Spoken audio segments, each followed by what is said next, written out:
In today's show, we look back at the New York Knicks season. Michael Bolton. Thanks, Josh. It's Michael Bolton here, and it's time for another episode of the Locked On Fantasy Basketball Podcast. Let's get to it. Let's get to it, indeed. You are Locked On Fantasy Basketball, your daily fantasy basketball podcast, part of the Locked On Podcast Network.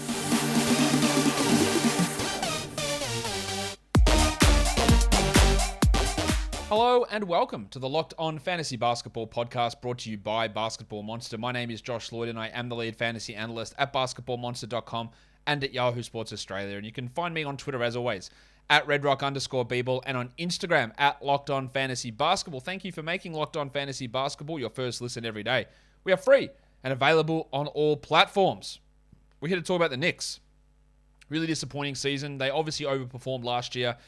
Disappointing in the playoffs and just horrible this year. 37-45. They did probably hurt themselves towards the end, going as 7-3 in their last 10 games. But the damage was done.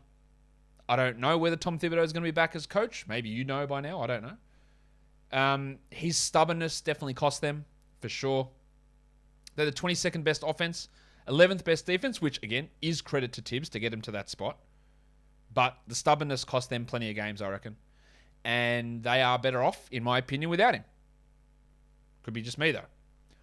Their offseason obviously is really intriguing as to what they're going to do. They have, at this point, the 11th pick, pre-lottery, and pick 42, both of their own selections. Tankathon projects Ty Washington, point guard out of Kentucky. We know they love Kentucky players. And Max Christie with pick 42. They need help at point guard. Although, we'll talk about that a little bit later as well. What does their books look like? What do their books look like? Taj Gibson's got a $5 million partial guarantee contract. He's 36. We know that Thibodeau is going to want him around. But credit to Tom that Taj was not an every night regular rotation guy. When Noel was healthy, it was Robinson and Noel. When Noel went down, Taj was the backup. And then at the end of the year, they played Sims over him. So while he loves him, he's not going to do the foolish stuff that some people will jokingly suggest. Oh, play Taj 30 minutes a night. No, he won't. Which is credit to him. I try to be pretty fair in terms of my criticism of coaches. Maybe you think I'm not. But for him, Tom Thibodeau to get this team to 11th best defense is a credit to him. The fact that he was able to pivot slightly and not overly rely on guys like Taj Gibson is a credit to him. Plenty of other things are horrific, but they are credits to him. The big question in the offseason for this team is what to do with Mitch Robinson. And Mitch Robinson says, I'll take it from here. Well, more accurately, the question is, what does Mitch Robinson want to do? Because he's an unrestricted free agent. He's 23 years of age. He was paid $1.8 million last year. Now, if you can have criticisms of Robinson, injuries, fouls, all that stuff, I think he's horrendously used offensively, to be honest, on this team. But he's worth more than $1.8 million. I think they would like to bring him back. It's going to cost money. 17 million? 18 million? 3 years, 50 plus? Why not? He's good enough to get that money somewhere. I will always bring it up. Charlotte would pay that money for him. He would be huge for that team. The Knicks don't have a great replacement for him. It's going to be an interesting scenario. The only other guy who's a free agent is Ryan Archer-Giacono. Jericho Sims is a two-way guy. I think they'd like to convert him. I thought he showed enough to be an NBA rotation guy, or at least a third-string center. And the other big question is, what do they do with Julius Randle, who they signed to that extension? He's got 4 years left, 3 in a player option, 26, 28, 30, and $32 million. That's the player option year in 25-26. He was bad this season. Not true. Worse this season than he was. He wasn't particularly good. But that All-NBA second team, which he didn't deserve last season, All-Star, yes, didn't deserve All-NBA second team, has definitely inflated the opinion, and Knicks fans have soured on him. Does he want out? Do they want to get rid of him? Let's ask this question. You can have your answer to this. Does the team work better without Julius Randle? That's not saying, is Julius Randle a good player, or is Julius Randle their best player? Does a team work better without him? And if you're not leaning towards yes, you're at least saying maybe. I don't think you can categorically say no. They have to have him to be a good team. Because of just the way that he plays. The shooting regression, back to everything he's done in his career. The complete lack of defense, the sourness, the complaining, the not hustling back, the boneheaded drives to the paint, the mid-range inefficiency, the fact that he needs the ball that much. Maybe you are better with someone who's worse, but fits on a team better. And that's the decision that Leon Rose has to make. He's got other decisions to make as well, like what do we do with Derrick Rose and Evan Fournier and Alec Burks and $9 million of Nerlens Noel. $9 million of Kemba Walker. This team's going to change. Like, you don't want to pay Noel 9 or Kemba 9. You probably don't want to pay Fournier 18. I don't think you're going to get rid of him, but what are you doing with Walker? What are you doing with Noel? What are you doing with Randle? A lot could change here. They jump up to number 1 pick in the lottery. I'll be pissing all these guys off. And really starting to build around the younger guys. But there's still a lot of questions. Like, you don't want Noel, Walker, Fournier. You don't want these guys around on that salary. There's a lot of unanswered questions about which direction they go. And I don't, at this point, I don't know where they go with it. I know what I would try to do, but that's not necessarily what's going to happen or what this front office is going to decide is the best bet. But I do know that PrizePicks is your best bet in daily fantasy, because it is. Daily fantasy made easy. If you're looking for that daily fantasy option for the NBA, PrizePicks is here for you. It doesn't just have to be NBA, though. You can combine PrizePicks entries. We'll talk about what they are in a sec. You can combine them with other sports like Major League Baseball, the NHL playoffs, the NFL, when that's back. Put them all together. In PrizePicks, you pick 2 to 5 players, and you just go over-under on their projections. Whether that's a points projection, threes made, rebounds, assists, steals, blocks, whatever. You just go over-under. And you can win up to 10 times your entry. Entries are easy. Under 60 seconds they can be done. Payouts are fast and safe. And it's just super fun as well. I said, it's not just NBA. College sports, NFL, Major League Baseball, NHL, MMA, soccer, so much more. And for a limited time, PrizePicks has an exclusive no-brainer of an offer. You get $50 for free if a player in your first PrizePicks entry scores a single point. But you must use the code NBA. That's right. It's an exclusive offer available for Locked On fans. Sign up today and use the code NBA, $50 for free. If a player in your first PrizePicks entry scores a single point, PrizePicks is daily fantasy made easy. Let's talk players now. Let's start with the double royal, Julius Randle.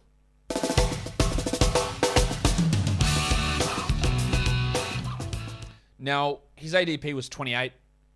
I was cool on him. I said, I don't think that Julius Randle will repeat what he did. How does it work when you got to get replacing Bullock and Payton with Walker and Fournier? You just won't have those assist opportunities or that usage opportunity. I don't buy you as a 40% three-point shooter. And it turns out I was still too high on him. He was the 62nd ranked player this season in category leagues. In points leagues, 28th, much better. Average 40s fantasy points. Yeah, that's much better because you don't have to deal with his complete lack of steals and blocks and inefficiency issues as much in a points league. So he was bang on ADP. Although I believe the year before that, for points leagues, he was the 16th best player. So obviously disappointed there still. But what do those numbers look like? He averaged 35 minutes a game, so still huge. 20 points, 10 rebounds. Great. Good counting numbers. 5 assists, pretty strong. I don't think you want him having 5 assists, but anyway. No steals, 0.7 of them, 0.5 blocks, 41 from the field, 76 from the line, shot 31 from 3. Really, the big change here in Randle's season where he went from 24 and 10. He did lose those points with Walker and Fournier coming in. He also played 3 fewer minutes per game. His assists went from 6 to 5. His field goals went from 46 to 41. And his free throws went from 81 to 76, and his three-pointers went from 41 to 31. Like, I expected his percentages to drop, just not by that much. True shooting went from 57 down to a putrid 51. His best role is not this. It's not 35 minutes a night being the number one guy on the offense for usage and passing. It's not. Well, that's best for him to put up numbers, but it's not best for your team to be successful. I don't think. His EPM was pretty bad, negative 0.5. Well down on this team. Shot poorly from mid-range. Shot horribly at the rim. Shot badly from 3. Not good from the free throw line. Defensively, he struggles. He rebounds well. That's fine. But he's not even in their top shit, he's the 16th ranked player on this team in terms of his Raptor. There are a few blokes there that barely played, like Ferron Hunt and Archer Jacquino. But a negative 3.4, the only player worse than him was Kam Reddish.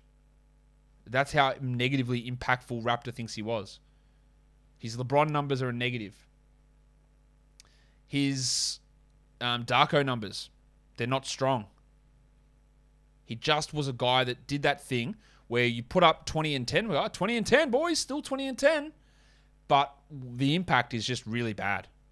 Like the way that he dropped off this year was staggering. He was a negative 9.4 on off. And I know that the whole starting lineup sucked.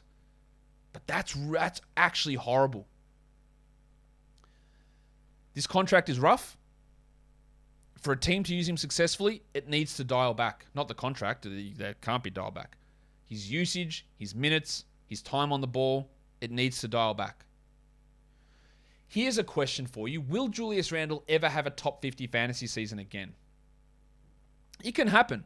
If he has the same role, 35 minutes, and instead of 41, he shoots 45, and instead of 1.73s, he shoots 2 a game, he'll be that. Easily. I reckon he has one more top 50, never top 20 or top 30. One more top 50 until teams will just be like, we can't with this bloke. Like, I don't know what the positive nature of what he brings is. 20 and 10 is great, but not when it doesn't lead to winning. I was going to play the sound again, but we'll just get straight into talking about Mitchy Robinson. He's 24, unrestricted free agent, played 26 minutes, only 8 points, but almost 9 boards, almost 2 blocks, 76 and 49. Now, you've got to punt free throws. That's a horrific number. Horrific. He's really bad at that. But big field goals, big rebounds, big blocks. That's what he is. 3-cat stud. Everything else is shithouse. But I would pretend that you can actually give him more than 11% usage. That's an embarrassingly low number. Some of that's on him, but some of it's also on Tibbs. Why can't he run a 16% usage Rudy Gobert style? Why can't you look for him for lobs instead of spin move, fadeaway mid-ranges that miss? Why can't you do that? The answer is you can on the right team. So while we've seen Robinson hover around this area, you've got to be really careful where you draft him for foul trouble, which seems to be sort of eliminated from his game somewhat. If that usage goes to 15, this is instead of 8 and 8 or 9 and 9, it's 13 and 9 with 2 blocks on 70%. And that is top 75, top 50 punting free throws. He led the team in EPM, big defensive numbers, big EW, which is estimated wins, 76 E field goal percentage, which is 100 percentile, finished at the rim amazingly, just doesn't get used enough. There is room for that to improve. Advanced numbers, huge. Like, really big. His Darko leads the team. Like, real upside value in him, in being an impact player. Negative 3.9 on off, which, again, when you compare him to the other starters, it's actually pretty good. It's just, will we ever see that usage jump? Go to 28 minutes, get me 13 and 9, 2 blocks, 76. It's a winner. I'm not off on him at all. Would I ever want him to be a 31-minute-a-night center? Absolutely not. A 20% usage guy? Get out of here. But 11% is bullshit. And there's plenty of room for him to be better than that. It's just going to take the right team, right coach. Watch him. His growth has not finished, I don't think. Amazingly, they only had one top 100 player. That was Randle. Their third-ranked player on a per-game basis, Robinson also 110th in points leagues. Their third-ranked player in a category league was Derrick Rose. He's 33 years of age. He played 25 minutes, averaged 12, 3, and 4, 0.8 steals. What did he do that was actually any good? Well, there's not really that much, is there? The assists are pretty good at 4. That's really it. Everything else, and the free throws at 97%. One attempt per game, but 97%. Derrick Rose is a really solid 6th man. The passing is nice. He's improved his shooting. He shot 40% from 3 again. He's really worked on that, and it's worked out well. He led the team in Raptor by a significant margin. I don't really believe that his Raptor is that good defensively. I don't fully buy that. But most of the other metrics have him as a positive on that end as well. I think all of them might do, in fact. LeBron has him as a slight negative, which makes a little bit more sense. But he's sort of just fitting into this role. The problem is we know this. You cannot trust him to stay healthy. Ankles, knees, it's just never going to happen. His knee, has it actually even been a problem lately? It's just been ankle surgery for the last 3 or 4 years, I think. We can't trust that. We can't trust him to play. He was a plus 7.2 on off. He's very, very useful for them. But the problem is that the upside is not top 100. He doesn't play he played 26 games. He doesn't play enough. He's older. The minutes are low. You can't do anything fantasy-wise. But, again, he was very, very good on this team. He was very good. Let's talk about another guard. Alec Berg. 132nd ranked player.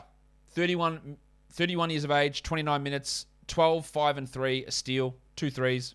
Shot horrifically, 39%, but 40% from 3.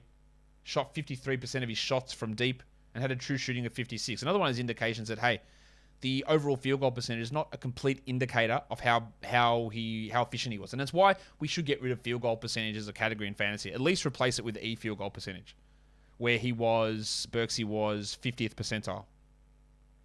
His finishing at the rim is an actual embarrassment. 41%. That's horrific. 35% shooting on mid-ranges, horrific. At least he hit his threes. His assist numbers were pretty strong, but Alec Burks is not a starting point guard. And they used him in that for way too long and played him gigantic minutes. He gave us fantasy value, but you shouldn't be relying upon that. Like Raptor, 4th best player on the team behind Rose, Quickley, and Robinson. EPM, 5th best behind those guys and Obi Toppin at 1.2. He was actually, outside of that bad field goal percentage, which looks rough, every advanced stat loves what he did.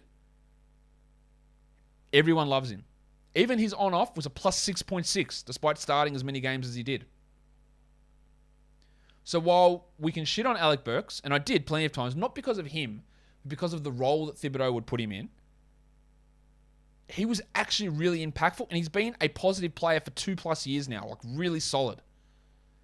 I don't know where he goes at age 31, and does he play 29 minutes a game next year? Like, fuck, I hope not. Not because of who he is as a player, but it makes no sense for this franchise. And that's what you'd be worried about. Evan Fournier, the diseased scrotum, 165th ranked player. He's going to turn 30 in 6 months. He played 80 games, 30 minutes a night. That's the worry. You're starting for Thibodeau and you can't get to 30. That's how bad you are. 14 points. He hit 3 threes. Great numbers. 2 rebounds, 2 assists, half a steal. No, not half a steal. My bad. 1 steal. 42 and 71. Didn't hit his free throws for whatever reason. In a points league, he was, 160th. Like, they're not 12-team league players. Fournier was a significant defense. Like, he just dropped off defensively massively. He wasn't good at all on that end. His Raptors, middle of the pack. He couldn't finish at the rim, 51%. That's really bad. Rebounds, non-existent. Ideally, he's a backup guard. Ideally, if I'm this team, without any free agent maneuverings, or assuming that Kemba's not coming back, I'm just starting Quickley and Burks. Burks is better as a 2. And you have Quickley as the point guard. All those guys interchange, and you don't want Fournier out there, but he'll come back in as that. But is the upside actually high enough for us to care in fantasy? I don't think so. He's going to be 30 soon. I think that time of him being maybe a top 100 guy. Look, if he ends up being a top 100 guy and you don't draft him, I don't think it matters. I don't think it's that big of a deal. Negative 6.7 on-off is obviously really bad. He can be better than what he was, but it was a stark drop-off and really struggled for most of this season. If you want to talk struggle, Kemba Walker. 32, played 37 games, 26 minutes a night. Real hoopers will tell you that he can still hoop. They'll be lying, but they can tell you that he can still hoop. I thought there was hope for him this year as a late pick in the hundreds. They'd give him the good minutes. Not good, 30 a night because his knee can't handle it, but his knees couldn't handle it. And when he was out there, he was just terrible. Some of that is whatever it is over here that Julius Randle is doing. It's very hard to play with whatever that nonsense is. But 11 points on 40%, 0.7 steals, 3.5 assists. He still shot the ball well from the line, 37% from 3. He just struggled. His advanced numbers aren't horrific. They're not great, but they're not defensively. They're horrific. They're not great, but they're not disastrous. Like they're probably better than Julius Randle's in most cases. But I don't know where he goes from here. The drop-off on his Darko chart is out of control. It's so stark how bad he became in that projection system. He has a negative 13 net rating. That's horrific. I will put a line through Kemba as ever being a 12-team relevant player. I don't know what they do with him. One more year at $9 million. Do they just stretch him? Do they find anywhere to trade him to? Is he an 18-minute-a-night backup from now on? It seems like a sad way to go out, but I talked about this a couple of days ago, talking about the Pelicans. Small, undersized point guards who are getting older. Watch out. CJ McCollum. CJ is not Kemba. They're different players. But CJ is older. He's smaller. Multiple lower body injuries. A drop-off can come hard. And it's something to really worry about. And it's come for Kemba. BetOnline is your number one source for all of your sports needs and betting stats. You can find all of the latest sports developments, league reviews, and news, including the basketball playoffs and Major League Baseball season. You won't be finding the Knicks there, but maybe you can find out Knicks odds for the championship the following season. They should be pretty high. BetOnline is your continued source for all of your sports wagering information, from live betting to playoffs, esports, and more. Head to the website or use your mobile device to learn more about the trends in the action. BetOnline is where the game starts. If you want parts for your car, there's so many makes and models of cars now. It's impossible for a bloke at a store, bricks and mortar, to carry all those parts. He'll just have the ones that his warehouse tells him to carry. And he's going to charge you more money for it. What an embarrassing situation. You can just go straight to rockauto.com, an online family business serving auto parts customers for 20 plus years. Whether it's brake parts or tail lamps, motor oil, or even new carpet, Rock Auto has everything that you need for your car or truck. And the easy way to find out is just go to rockauto.com. Check out the catalog. Check out everything that's there. Check out the prices. They're going to blow your socks off. And when you're there and put everything into your cart in their How Did You Hear About Us box, write Locked On so that they know that we sent you. Amazing selection, reliably low prices, all the parts your car will ever need. rockauto.com. We still haven't gotten to two important players because they were down the fantasy ranks. We'll get to them in a sec. Nerlens Noel, 185th ranked player, played 22 minutes, 25 games, 28 minutes a night. I think his body's rooted. I'm really worried about him. Yes, he can still be a useful contributor. He averaged 1.2 steals and 1.2 blocks. That's really good. But 3 points, 6 rebounds. If he stays healthy, he's a very good backup center. You can't trust that. He will have moments, I am sure, next year. He's 28, by the way. He will have moments next year where he has a little top 90, top 80 run. He plays 24 minutes and he blocks 2 shots and has 2 steals. You go, Noel's back.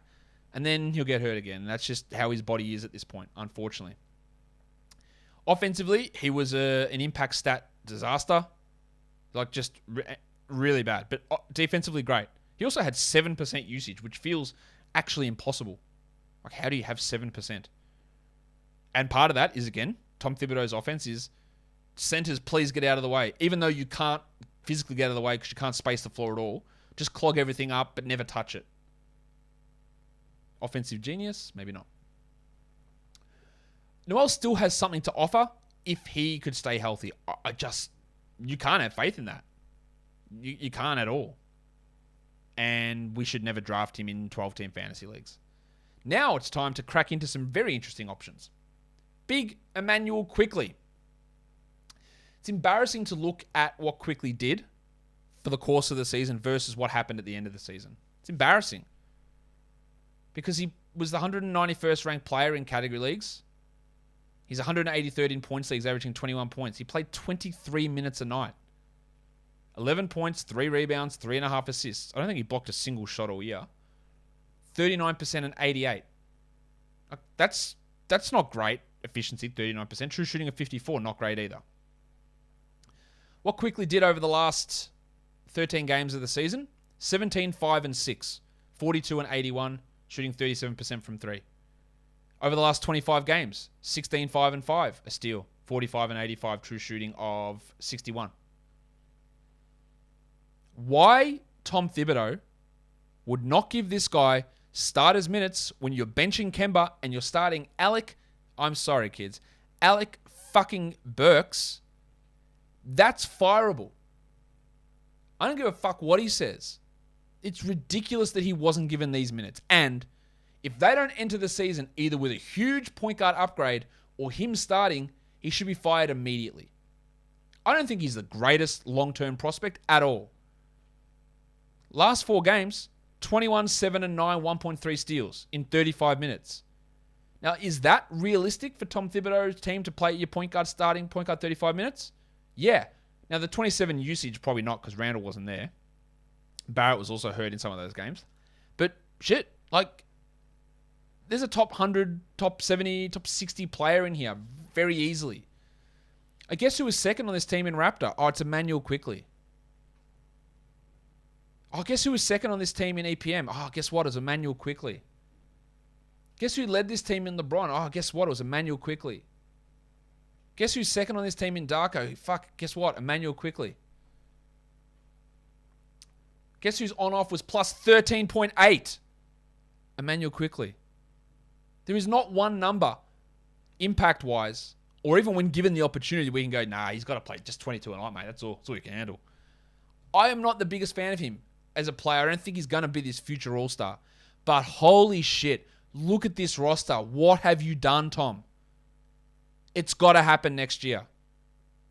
I don't want to make too many early predictions, but he'll be drafted in the top 100, absolutely bloody rightfully so, and he has real top 50, Darius Garland leap, Ja Morant leap, not to that level, but fantasy-wise where Ja was outside the top 100 and became top 50, Garland was like 80th and became top 30. Like 50, 60, 100 spot leap is real possible for Quickley. Every indicator is massively in his favor, apart from the coach. Let's talk about Rowan Barrett. Rowan Barrett was the 208th ranked player in category leagues. I don't need you don't need me to tell you that that's actually terrible. In points leagues, he was 72nd, averaging 32 points. What's the disconnect? Glad you asked. Rowan Barrett played 35 minutes, he averaged 20 points. That's a good start, isn't it? 2 threes, pretty solid. 6 rebounds, not bad. 3 assists, okay. Steals, never heard of her. 0.6 of them. Blocks, what's that? 0.2. Efficiency, get the fuck out of here. 41 from the field, 71 from the line, 34 from 3. True shooting of 51%. Horribly inefficient on very big usage is not a good player. Knicks fans love him. Oh, not many 21-year-olds can average 20 points. That is true. He has been given a lot of minutes and he has taken big steps forward. He has improved a lot. There is no denying that. Future All-NBA player? I really doubt it. Future All-Star? Maybe. Future top 50 fantasy player? I can't see it how it happens. Is he going to start getting in big rebounds, assists, steals, blocks, field goals, and free throws? Because he needs to do all of that. Impact stats? Didn't like him. Negative 1.5 Raptor. That's not good. Negative 1.4 EPM. It's also not very good. Negative 0.87 LeBron. Guess what? Also not good. Darko, negative 0.8. Actually worse than where he was at the end of last season. Concerning. Negative 8 on off. Bad. Did he take some steps forward this season? Yeah, because he averaged 20 points per game, and last year he averaged 18. But lost a lot of efficiency. Worse from the field, worse from the line, worse from 3. Fewer steals and blocks. And this is the problem. Steals and blocks, non-existent. Assists, low. Rebounds, low. 3-point volume, low. Efficiency, low. He's just a bad category league player. You've got to be punting so many different things and have such a specific structure around him for it to make sense. I think Immanuel Quickley is a better fantasy prospect long-term than RJ Barrett. I think Mitchell Robinson clearly is. I think Obi Toppin might be. Talk about him later. Let's talk Kam Reddish, who was traded to the Knicks for a first-round pick, and then Thibodeau said, I'm not playing you. And I'm a little bit torn here, because I don't think Kam Reddish is that good. And a lot of people will be like, what a baller, what a hooper. He's great, just needs a chance. Like, I don't see it with Reddish at all. He's horribly inefficient. He had a real hot streak at the start of the year. Defensively, he sucks. I don't see him as a future NBA starter. So I sympathize with Tom Thibodeau not playing him. Because I go, yeah, okay, he's not worth it. But the team was struggling. They were terrible. They just traded. Why is your front office and head coach not on the same page?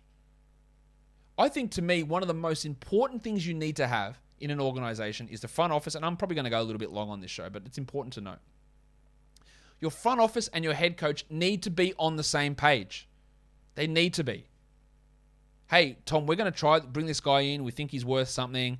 We're going to need you to play him. We're going to have the same ideas.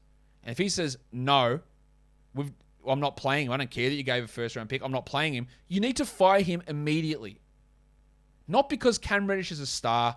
Not because Kam Reddish is this great prospect. None of that. Because if he does not align with what you believe, then you are going nowhere. You need to fire him. I'm not saying that the front office needs to control what the coach does at all. The coach has to have their decisions. But you've got to be on the same fucking wavelength. You can't be this detached. Where Toppin plays 12 minutes and Quickley plays 20 minutes and Reddish doesn't play when your team's 10, 15 games below 500. You need to just fire him immediately because of that. In saying that, Reddish isn't good. I don't think he's very good, and I don't think he's a great option or anything like that. His advanced stats were rough again. His inefficiency is bad again. I don't have faith in him as a long-term player at all. And I wouldn't have given up a first-round pick for him. I think that's stupidity. But it's about alignment. Let's talk Obi Toppin. I don't want to hear any more about Obi-Wan. You're going to hear a little bit about Obi-Wan because there's some real interesting stuff here. 9-4. That's not good, is it? 53-76. That's okay. Half a block, not bad. But of course, what we're going to remember with Obi Toppin is the fact that when Julius Randle went out, he went bananas. But if Tom Thibodeau is in charge and Julius Randle's on this team, it's just not going to happen for Obi again next year. I would applaud him, but I highly doubt that Thibodeau's going to say, you know what, boys? Randle, you're coming off the bench. You're playing 12 minutes. Obi's playing 37. In Obi's 10 starts, he averaged 20 and 7, over 2.5 threes, 0.7 steals, 0.8 blocks, 3 assists, 57 and 82. There's some come down coming there for sure, giggity. 44% from 3 and 67 from 2. He's not going to stick that. Last 4 games of the year, 29 and 7, 4.5 triples. Yes, insane shooting numbers.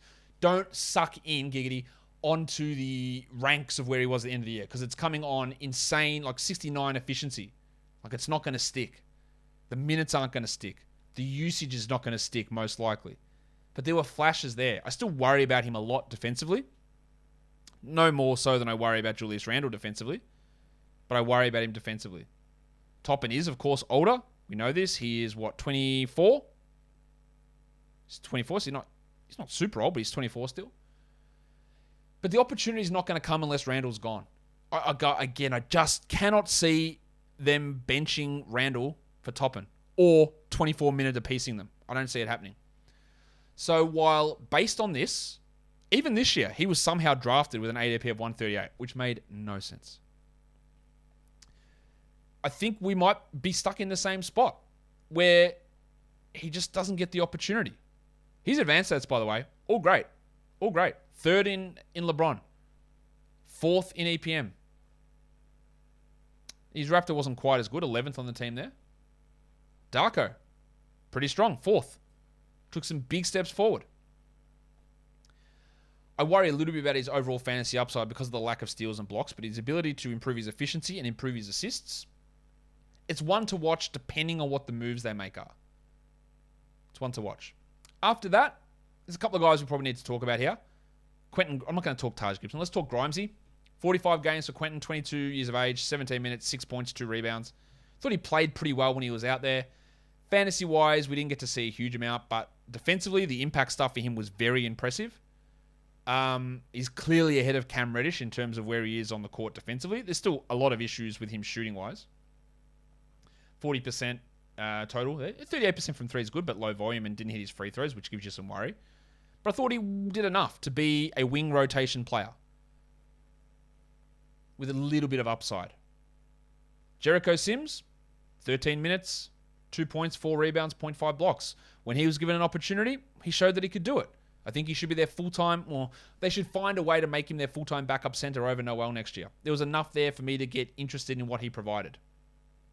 He's not great, but defensively, I thought he showed enough, and the rate of improvement from Jericho Sims should get us marginally excited that he was able to improve as much as he did over the course of the season. So there's something there. And the other guy I do like, who really didn't give us anything, was Juice Mcbride.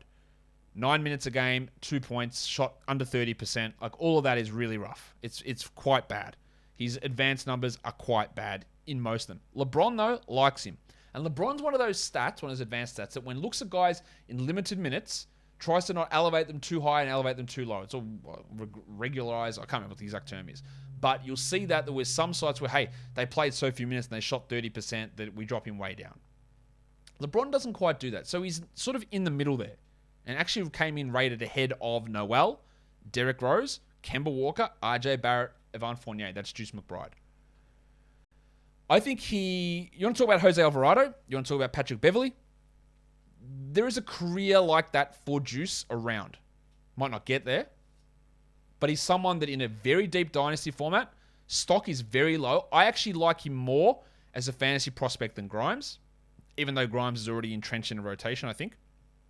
I think McBride's got a little bit more push there. A little bit more juice. Pun unintended. He was a plus 16.4 on off as well. I don't need to talk about Ferron Hunt or Archie Giacono, and I reckon we're done. There's a lot to talk about with this team. Let me know what you thought. Drop it in the comments below. Follow this podcast as well on Apple Podcasts, Google Podcasts, Stitcher, Spotify, and on the Odyssey app. If you are here on YouTube, thumb it up and leave your comments down below. Guys, we are done here. Thank you so much for listening, everyone. See ya.